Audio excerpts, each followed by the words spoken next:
Monsieur le ministre, bonsoir. Bonsoir. Nous sommes dans le centre de coopération entre les polices et les douanes suisses et françaises. On va parler de ça, des cambriolages, du crime transfrontalier, de l'actualité. De vous, vous avez du sang suisse dans les veines. Je crois que vous êtes un des rares du gouvernement français. Ça compte pour vous? Ça compte, bien sûr. Je ne suis pas sûr qu'en France, toujours malheureusement, une grande popularité, vous vous rendez compte? Non, je plaisante, oui, ma mère est suisse, suisse italienne pour être précis. Elle a toujours d'ailleurs la nationalité suisse et je connais bien la Suisse. Il y a 6 mois, François Hollande nous parlait de ses souvenirs à Ouchy, au bord du Léman. Vous avez des liens personnels avec la Suisse, vous avez des souvenirs en Suisse? Ah oui, parce que j'ai passé de longues périodes de vacances à Pâques ou pendant l'été, notamment dans le Tessin, bien évidemment, où mes grands-parents résidaient, à Biasca ou à Ludiano, donc je connais bien. Et puis plus tard, avec ma famille, avec mes enfants, j'ai passé 2-3 étés dans les montagnes tessinoises, mais pour se rafraîchir, il suffisait de descendre vers le lac de Lugano, ou le lac majeur que mon père, qui était un artiste peintre, qui est décédé il y a quelques années, a souvent peint. Donc je connais bien la Suisse et je connais bien des villes comme Neuchâtel ou Zurich. Le crime transfrontalier, c'est le thème. Non loin de nos frontières, une cité comme Annemasse en France, qui est une sorte de terreau de criminels qui agissent ensuite en Suisse. Est-ce que ça peut changer? Il faut que ça change, mais c'est vrai dans les deux sens. J'étais à Annemasse aujourd'hui où nous avons mis en place une zone de sécurité prioritaire, c'est-à-dire que nous renforçons les moyens de la police, de la gendarmerie, de la justice pour lutter contre le crime organisé, les trafics de drogue, les violences, la traite aussi des êtres humains. Et à Annemasse, on me dit qu'on subit les conséquences de la grande métropole genevoise. Donc, plutôt que de se renvoyer la balle, ce que font d'ailleurs les policiers et les gendarmes, c'est-à-dire qu'ils travaillent ensemble avec les autorités suisses et genevoises et du canton de Vaud. Il faut travailler ensemble pour être plus efficace dans la lutte contre le crime organisé et les phénomènes délinquants. La Suisse attire le crime, hein. C'est une sorte d'armoire aux friandises pour beaucoup de criminels, pas seulement Genève, Lausanne, la vallée de Joux, des horlogers ont été attaqués, il y a eu beaucoup d'attaques parfois très lourdes. Est-ce que vraiment ça, c'est pas sans espoir? Il y a tellement de différences souvent de niveau de vie, ça attire. Oui, sans doute, mais au-delà de ce constat, les pouvoirs publics ne peuvent pas donner le sentiment d'être impuissants. Le CCPD où nous sommes est la démonstration qu'il y a déjà des résultats. La collaboration entre nos justices, malgré les ordres juridiques différents, et entre les forces de l'ordre, l'atteste. Et il faut le dire à vos téléspectateurs, il y a des résultats probants qui permettent de démanteler en Suisse ou en France des réseaux de crimes organisés de très haut niveau. Donc il y a des résultats, mais nous pouvons aller plus loin. C'est ce que nous avons abordé avec la conseillère fédérale aujourd'hui. Exemple, ça veut dire quoi, plus loin? Ça veut dire qu'il faut sans doute des équipes mixtes entre la France et la Suisse, qui à l'instar de ce qui se passe avec d'autres pays, l'Espagne ou la Belgique, nous gagnons en efficacité et en échange d'informations. Y compris sur la frontière, vous savez que le débat existe en Suisse, malgré Schengen, à l'intérieur de Schengen, quand même revenir à certains contrôles, est-ce que c'est tabou? Non, il n'y a pas de sujet tabou. Schengen, pour l'Union européenne, est un formidable espace de liberté et de circulation. On ne reviendra pas là-dessus, mais en même temps, il faut des garde-fous. Soit parce qu'il y a des événements graves, il faut toujours les prévoir, soit des grands événements sportifs, ça a déjà été le cas, qui nous obligent à resserrer le maillage, mais pour lutter contre le crime, sans remettre en cause Schengen, parce que pour le crime, il n'y a jamais de frontières. Nous devons être capables, grâce à cette coopération, d'être davantage efficaces. Et de temps à autre, deux douaniers à l'ancienne, si j'ose dire, qui est là, à la frontière, simplement, ça peut revenir? Ça peut revenir de temps en temps, mais il faut que les douaniers circulent. À l'instar, malheureusement, des moyens qu'utilisent un certain nombre de délinquants ou de criminels, il faut être capable de les poursuivre. Et c'est ça, je crois, qui doit intéresser cette coopération, à la fois pour mieux observer les phénomènes de criminalité, mais aussi agir de manière plus concrète. Et c'est le sens de ces équipes mixtes qui doivent gagner en volume et en efficacité quand nous pourrons véritablement les faire vivre sur un espace très large. Et je pense que cette région des deux côtés de la frontière doit être, de ce point de vue-là, une région test. On a vu des reportages édifiants sur tel bureau de change qui est devenu vraiment emblématique, qui a été cambriolé 10 fois, braqué 3 fois, etc. Vous comprenez ce ras-le-bol qui existe d'ailleurs des deux côtés? Oui, le ras-le-bol existe des deux côtés. Il faut toujours comprendre l'exaspération, le ras-le-bol des populations. D'abord parce qu'elles subissent la criminalité, elles subissent aussi les cambriolages des deux côtés de la frontière. Il suffit qu'une action plus forte soit menée sur la République de Genève et les cambrioleurs décident de s'en prendre aux habitations de l'autre côté de la frontière. C'est pour ça que nous avons besoin d'un examen très fin de ces phénomènes criminels, d'un échange d'informations et aussi de moyens communs. Alors il y a des obstacles, notamment d'un point de vue juridique, mais nous avons dit encore aujourd'hui qu'il fallait essayer de surmonter ces obstacles juridiques parce que les populations ne le comprennent pas et d'une certaine manière, l'une des victimes de tout cela, c'est l'Europe, qui reste pourtant une très belle idée, que ce soit dans l'Union européenne, mais tout simplement parce que la Suisse, je le rappelle, est dans l'Europe. Sans en être membre. Et oui, mais dans l'Europe au sens continental. Nous avons des frontières, il y a des échanges économiques qui sont extrêmement performants entre la Suisse et la France. Nos relations sont excellentes, il faut qu'elles s'améliorent encore, et ça a été le sens de la rencontre entre les deux présidents. Donc, nous pouvons encore faire mieux. Les Roms, sans les stigmatiser tous, vous savez très bien que c'est une partie importante du problème. Beaucoup, notamment de très jeunes, qui ne sont même pas vraiment arrêtés, qui sont très vite relâchés, qui recommencent. Les inciter à retourner dans le pays d'origine, notamment en Roumanie, est-ce que c'est à l'ordre du jour? C'est ma priorité. Le Premier ministre roumain m'a dit, ainsi qu'au Premier ministre français, que les Roms avaient vocation à rester en Roumanie ou à revenir. Il y a une volonté des autorités roumaines aujourd'hui de mener une politique d'intégration avec le soutien notamment de l'Union européenne. Donc il faut que les fonds structurels, l'argent qui existe au niveau de l'Union européenne pour aider au développement de la Roumanie, soient consacrés à l'intégration des Roms. Et donc, mais est-ce qu'on peut les forcer? Est-ce qu'on peut les forcer? En France, nous démantelons les campements. Il y a un débat, parce que c'est ma politique, mais nous démantelons ces campements. Soit parce qu'il y a des décisions de justice, soit parce que les conditions de vie de ces populations dans des vrais bidonvilles sont insupportables, indignes, et qu'il y a des risques sécuritaires ou sanitaires. Et nous reconduisons à la frontière beaucoup de ces populations. Bien évidemment, alors certaines d'entre elles peuvent être intégrées. Là, il y a des politiques dans le domaine de l'école, du logement, du travail, mais ces populations ont vocation à revenir en Roumanie quand elles sont originaires de Roumanie. C'est de là où qu'elles proviennent essentiellement pour ce qui concerne la France. Et puis, il y a aussi, parce qu'il ne faut rien cacher, une lutte contre le crime organisé, parce qu'il y a des mafias qui exploitent cette misère humaine, la prostitution, la mendicité, notamment dans les grandes villes, et des très jeunes, pas seulement des mineurs, des gamins. Il y a le vol, notamment le vol des métaux, et ce sont ces phénomènes-là que nous connaissons en France, en Suisse, en Allemagne, qui nécessite aussi, là, une coopération entre tous les pays qui sont les plus concernés. Vous savez bien que les ministres, ou les conseillers fédéraux, les conseillers d'État, chez vous comme chez nous, promettent toujours et les Roms reviennent. Non, nous ne promettons pas seulement, nous agissons. Par exemple, nous avons mis fin, j'ai mis fin, à un dispositif qui existait, qui avait été mis en place pour de bonnes raisons, avec des objectifs qui étaient tout à fait sains, d'une aide au retour qui était très importante, de plusieurs centaines d'euros.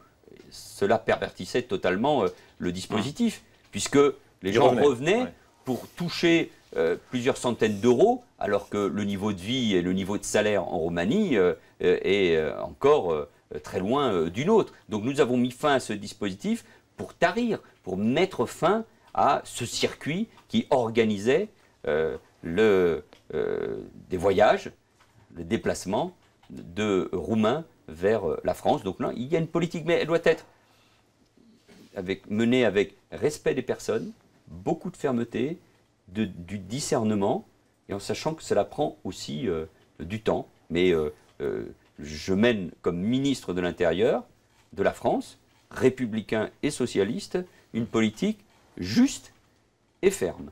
Vous dites républicain et socialiste. Vous, les gens de gauche, on vous a très souvent soupçonné de laxisme.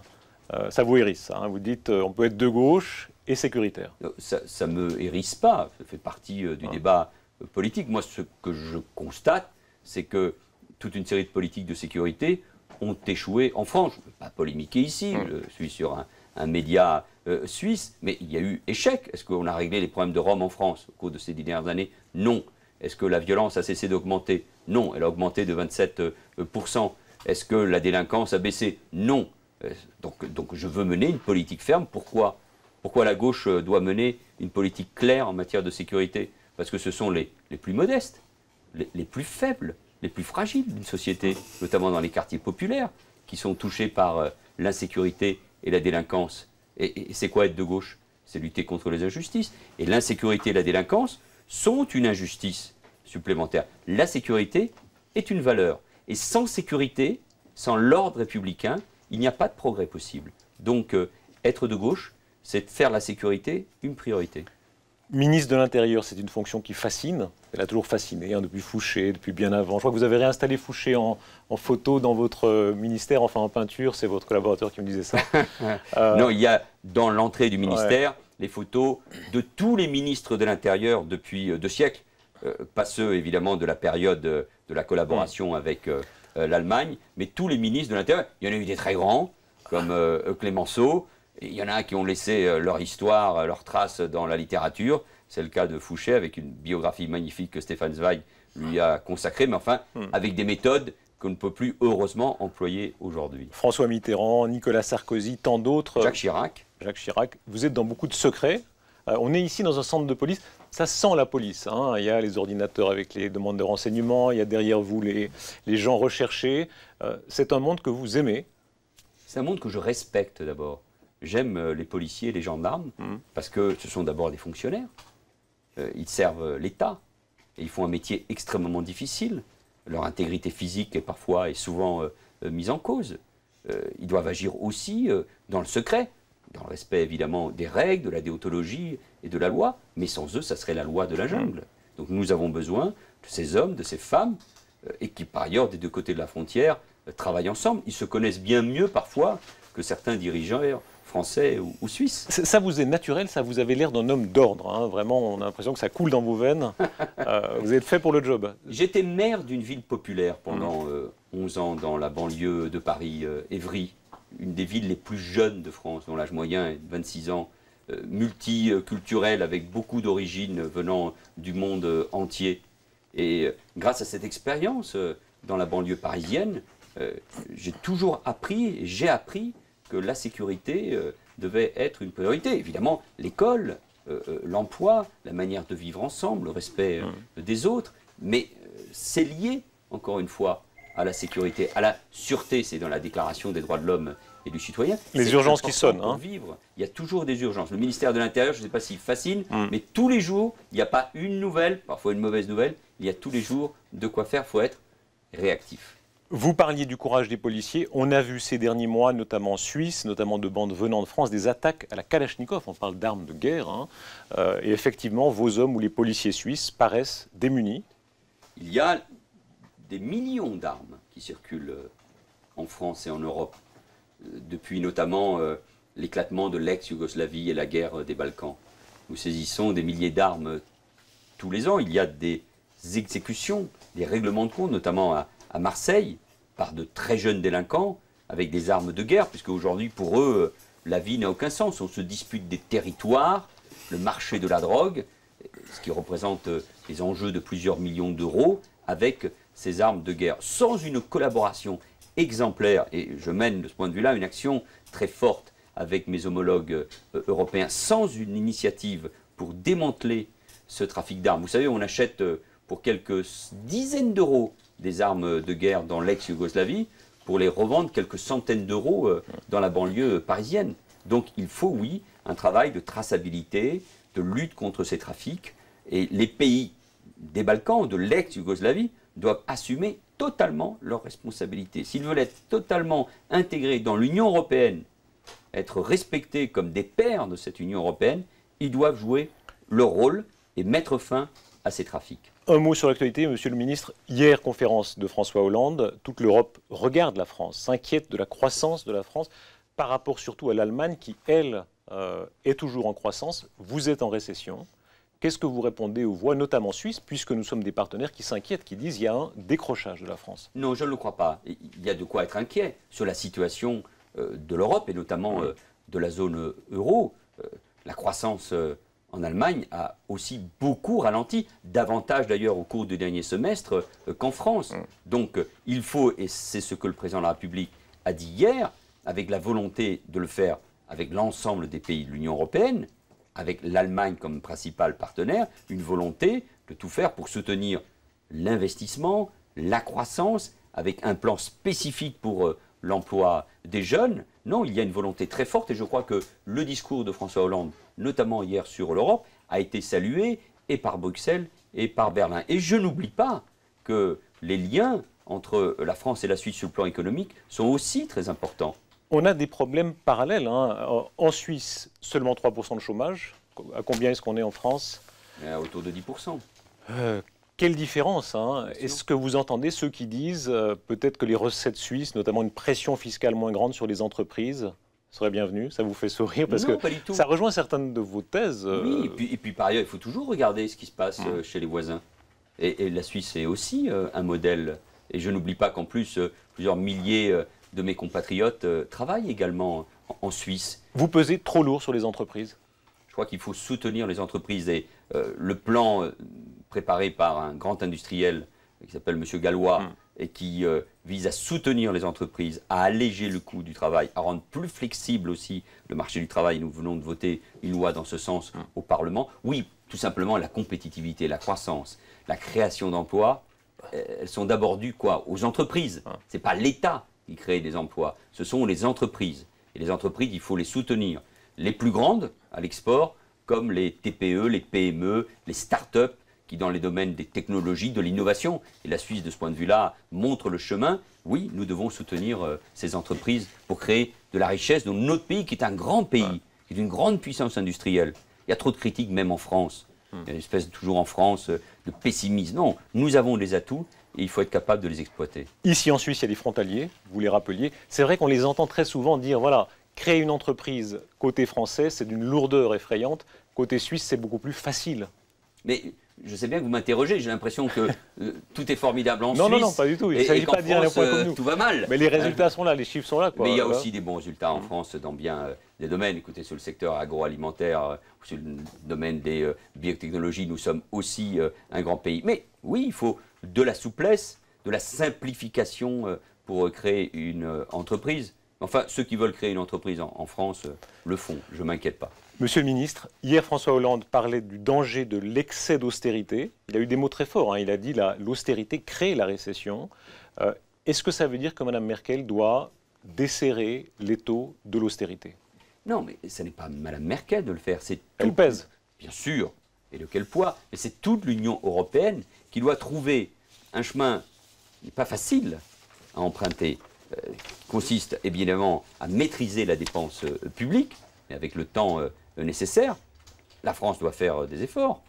Sa dette est trop importante. Et en même temps, à préserver les moyens pour soutenir la croissance et la compétitivité. Et je crois que tout le monde est d'accord sur cette idée. Ça peut passer aussi par davantage d'intégration.